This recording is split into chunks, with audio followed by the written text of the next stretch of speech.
The Prophet ﷺ, he was seen and constantly seen by his wife Aisha radiallahu anha. She would see him that after every prayer, he would be mumbling something to himself.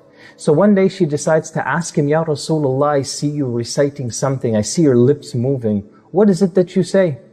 And the Prophet ﷺ tells her this dua.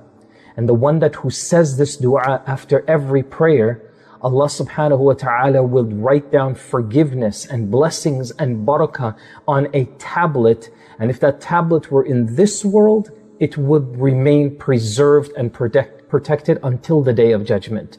So that's one blessing. This dua is encouraged to be recited even after your prayers. Number 2, after reciting the Quran.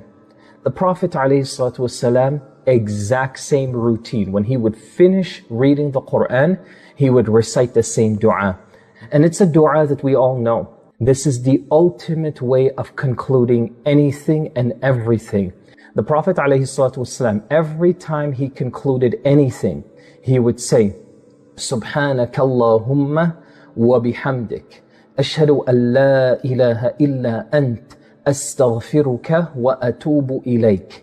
That's the dua. And the translation, all praise and tasbih belongs to you. And praise and hamd also belongs to you. There is no deity worthy of worship besides you.